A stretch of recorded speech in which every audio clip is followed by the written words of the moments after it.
세상의 모든 것을 리뷰해드리는 올리뷰 365입니다. 오늘부터 시리즈로 타이탄의 도구들이라는 책을 소개해드리겠습니다. 자, 그럼 바로 시작해보겠습니다. 저자의 관점에서 시작합니다. 타이탄의 도구들. 마크 앤드리슨은 URL, HTTP, 초기 HTML 표준을 만든 팀 버너스리 같은 선구자들과 함께 현대 인터넷의 창시자로 꼽힌다. 그가 제품을 만들며 내놓을 때마다 세상은 바뀌었다. 첨단 디지털 시대를 이끈 그보다 더 매력적인 아이콘을 찾아내기란 쉽지 않다. 그는 엄청난 영향을 발휘한 모스 AIC 브라우저를 개발했고 넷스케이프를 공동 설립했다. 넷스케이프는 훗날 42억 달러의 AOL에 매각됐다. 그 뒤 마크는 라우드 클라우드라는 회사를 만들어 이를 옵스웨어라는 이름으로 휴렛 패커드에 16억 달러를 받고 팔았다. 그는 10억 명 이상의 사람들이 사용하는 소프트웨어를 만들고 수십억 달러 규모의 기업을 다수 설립한 아주 드문 인물들 중 하나가 되었다. 현재는 앤드리슨 호로위츠라는 벤처 캐피털 회사의 공동 설립자 겸 무한 책임 사원으로 일하면서 지구상에서 가장 영향력 있고 지배적인 기술 투자자로 평가받고 있다. 가격을 올려라. 나는 그에게 샌프란시스코 한복판에 광고판을 세운다면 어떤 내용으로 그 광고판을 채울 생각인가? 라고 물었다. 그는 이렇게 답했다. 한 줄이면 충분하다. 가격을 올려라. 사업에 실패한 사람들은 곧잘 후회하곤 한다. 자신의 제품과 서비스가 제 가격을 받지 못했다고 고객의 지갑을 열려면 무엇보다 가격이 저렴해야 하기 때문에 신제품 개발과 마케팅 비용을 감당할 수 있는 수준의 가격을 책정하는 건 불가능하단 시대라고 그들은 굳게 믿고 있다. 하지만 마크의 생각은 다르다. 당신이 뭔가를 팔아서 돈을 벌고자 하는 사람이라면 한 가지를 반드시 머릿속에 새겨야 한다. 사람들이 내 제품을 사지 않는 건 더 많은 돈을 지불하고서라도 내 것보다 더 좋은 걸 사려고 기다리고 있는 것이다. 그러니 물건을 정가에 달라고 팔라. 당신의 물건이 비싸지 않다는 게 아니라 더 좋은 걸 사려는 것뿐이다. 마크는 가격을 충분히 올려야 한다고 생각한다. 가격을 25달러로 할지 35달러로 할지를 고민하는 건 아무 의미가 없다. 파는 사람이 제값을 받지 못하고 헐값에 사는 사람 또한 제값을 치르지 않는다는 것이 그의 풍부한 경험에 바탕한 장사 철학이다. 그는 이렇게 말했다. 나는 두 가지 성공에 대한 원칙을 갖고 있다. 첫째, 사람들은 무시할 수 없는 실력을 갖춰야 한다는 것이다. 둘째, 무엇이든 물건을 만드는 사람은 반드시 똑똑해야 한다는 것이다. 똑똑한 사람들을 어디에서 찾을 것인가? 성공을 위한 마크의 가장 큰 노력은 가장 똑똑하고 실력을 갖춘 인재가 물건을 만들게 하는 것이다. 그런 인재들은 어디에 존재할까? 마크에 따르면 그들은 어디에나 존재한다. 그들은 오라클, 세일즈포스닷컴, 어도비, 애플, 인텔 등의 회사에서 일하고 있다. 아니면 맥도날드 같은 매장에서 아르바이트를 하고 있다. 보험사나 은행에서 일하고 있다. 어디서 뭘 하고 있든 상관없다. 마크는 이렇게 말했다. 중요한 것은 그들이 회사에서 퇴근하고 무엇을 하느냐이다. 우리는 그들의 낮 시간에는 관심 없다. 저녁까지 그들은 돈을 벌기 위해 회사에서 시키는 일들을 하고 있을 테니까. 우리가 집중하는 건 그들의 취미가 무엇인가? 이고 밤 시간과 주말에 그들이 매달려 하고 있는 일이 무엇인지를 끈질기게 추적 관찰해 보는 것이다. 뭔가 우리가 전혀 생각지도 못할 흥미로운 일을 하고 있는 사람, 그 사람이 우리에게 엄청난 돈을 벌어다 줄 사람이다. 철저하게 부숴줄 힘이 필요하다. 마크의 회사에서 가장 스마트하고 똑똑한 직원들은 모두 별도의 의사결정, 투표나 합의 없이 계약을 체결할 수 있는 권한을 가진다. 어떤 프로젝트나 계약을 가장 가까운 거리에서 담당해 본 사람이 그 일에 대해 가장 잘 알고 가장 잘 성공시킬 수 있는 가능성이 크다는 믿음에서다. 다만 마크는 레드팀을 고용해 그들을 테스트한다.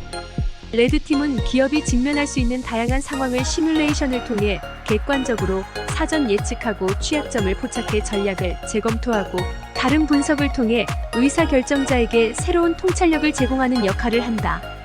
그는 이렇게 말했다. 처음엔 레드팀 운영이 어려웠다. 같은 동료들끼리 서로 약점을 파고들어 모욕을 주는 비판을 주고받는 게 쉬운 일은 아니었다. 그래서 나는 나와 함께 창업한 벤 호로위츠를 사례 케이스로 삼았다. 나는 벤이 새로운 계약이나 프로젝트 건을 가져올 때마다 무조건 먼저 그 내용을 호되게 비판했다. 속으로는 정말 좋은 아이디어라는 생각이 들어도 일단 심한 말을 뱉어 두들겼다. 그러자 다른 사람들도 자기 속내를 털어놓기 시작했기 때문이다. 그렇게 뜨겁게 싸우다가 마지막에 이르러서는 탁자를 두드리거나 박수를 쳐주고 퇴장한다. 벤도 나한테 똑같이 한다. 이는 거의 고문에 가까운 테스트다. 그러다 보니 점점 사내에 레드팀 문화가 정착되기 시작했다. 비판하는 사람도 그것을 받는 사람도 모두 자기 자신과 상대, 회사를 위해 기여하고 있다는 걸 깨닫는 순간 우리는 성공을 직감한다. 마크는 기업이든 개인이든 간에 레드팀이 반드시 필요하다고 강조한다. 개인이라면 35명 정도 반대편에 서서 나의 가장 소중한 신념과 확장을 철저하게 분석할 팀이 필요하다. 그래야 강해지기 때문이다. 마크는 이렇게 덧붙였다. 점점 똑똑해진다는 것은 점점 강해진다는 뜻이다. 사내 레드팀의 공격을 극복하지 못하면 세상이라는 진짜 무시무시한 레드팀에 무릎 꿇고 만다. 반대편을 연구하라. 레드팀을 만들 환경이 아니라면 이를 대신해 당신의 생각과 정반대 방향에 있을 만한 사람을 찾아보라. 당신과는 180도 다른 가치, 생각, 아이디어, 철학을 갖고 있는 사람은 당신의 성장에 훌륭한 자양분을 계속 제공해줄 수 있다. 마크는 요즘 가치 투자자인 워렌 버핏에 대해 연구 중이다. 그 이유는 무엇일까? 워렌 버핏과 나는 서로 완전히 반대되는 방향에서 일해왔다.